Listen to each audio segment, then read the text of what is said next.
4th T20 ஆட்டம் இன்னைக்கு நம்ம இந்திய அணியின் கேப்டனான சூரியகுமார் உலக கிரிக்கெட்டை ஆடி போகக்கூடிய அளவுக்கு ஒரு புதிய பிரம்மாண்டமான சாதனையை நிகழ்த்தியிருக்காரு.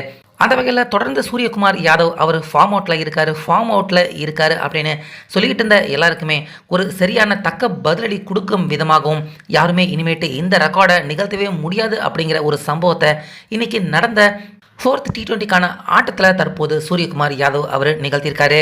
அந்த வகையில் சவுத் ஆப்பிரிக்காவில் இருக்கிற ஜோனஸ்பர்க் கண்டிப்பாக இந்த ஸ்டேடியத்தை நம்ம யாராலையுமே மறக்க முடியாது. ஏன்னா 2007 தோனி அவர்கள் நம்ம இந்தியாவுக்கு T20 வேர்ல்டு கப் வாங்கி கொடுத்ததே இதே மைதானத்தில் தான். அதே போல் நம்ம சூரியகுமார் யாதவ் அவருக்கும் இந்த மைதானம் ரொம்பவே ஒரு ஸ்பெஷலான மைதானம். ஏன்னா இதுக்கு முன்னாடி சவுத் ஆப்பிரிக்காவுக்கிட்ட விளையாண்டிருந்த ஆட்டத்தில் வெறும் 56 பந்துக்கே சூரியகுமார் யாதவ் இதே ஜோனஸ்பர்க் கிரிக்கெட் ஸ்டேடியத்தில் அவர் செஞ்சுரி அடிச்சிருக்காரு. ஸோ அந்த ஃபார்மை அப்படியே பார்த்தீங்கன்னா தற்போது கண்டினியூ பண்ணும் விதமாக இந்த ஜோனஸ்பர்க்கில் நடக்க போகிற 4th T20 ஆட்டத்திற்கு முன்னாடி நடந்த வார்ம் அப் மேட்ச்சில் சவுத் ஆப்பிரிக்கா அணியை கதற விட்டுருக்காரு. கிட்டத்தட்ட 6-7 பந்துகள் காணாமல் போயிருக்கு. சுமார் 27 சிக்ஸர்களை சூரியகுமார் யாதவ் அவர் ஒரே ஆளாக அடிச்சிருக்காரு. இது எல்லாத்த விட வெறும் 67 பந்துக்கு இரட்டை சதம் T20 ஆட்டத்தில் அடித்த ஒரே பிளேயர் அப்படிங்கிற சாதனையை இந்த மேட்ச்சில் சூரியகுமார் யாதவ் நிகழ்த்தியிருக்காரு. அந்த வகையில் 1 டவுன், அதாவது 3வது பிளேயராக உள்ள வந்த சூரியகுமார் யாதவ் மார்க்கோ ஜேன்சன் அவருடைய முதல் 2 பந்துலேயே வரிசையாக பேக் டு பேக் சிக்ஸர்களை மட்டுமே அடித்தார்.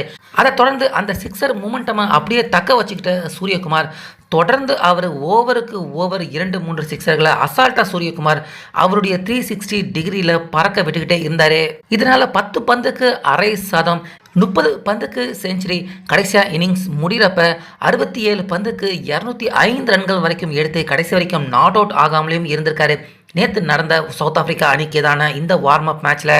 ஸோ இதனால் டோட்டலாக நம்ம இந்திய அணியின் ஸ்கோரும் பார்த்தீங்கன்னா சுமார் 287 ரன்கள் வரைக்கும் நம்ம இந்திய அணியின் டோட்டல் ஸ்கோரும் உயர்ந்திருந்தது. இரண்டாம் பாதியில் அதை சேசிங் பண்ண முடியாமல் சவுத் ஆப்பிரிக்கா அணி 150 ரன்கள் மட்டுமே அவங்களால எடுக்க முடிஞ்சுது. அந்த வகையில் இந்த ஜோனஸ்பர்க் கிரிக்கெட் ஸ்டேடியம் நம்ம இந்தியாவுக்கு T20 வேர்ல்டு கப்பை வாங்கி கொடுத்துருக்கு. அதே போல் தற்போது சவுத் ஆப்பிரிக்கா அணிக்கு எதிராக சூரியகுமார் தற்போது T20 ஆட்டங்களில் இரட்டை சதம் அடித்த முதலாவது பிளேயர் அப்படிங்கிற ரெக்கார்டையும் இதே மைதானத்தில் இன்னைக்கு நிகழ்த்தியிருக்காரு. அந்த வகையில் தற்போது நடக்க போகிற 4th T20 ஆட்டத்திலையும் நிச்சயமாக சூரியகுமார் யாதவ் இதே ஃபார்மை தெரிவிக்க விட்டு நிச்சயமாக இந்த தொடரை நம்ம இந்தியாவுக்கு கைவசம் ஆக்குவார் அப்படிங்கிறதுல மட்டும் எந்த சந்தேகமும் இல்லை.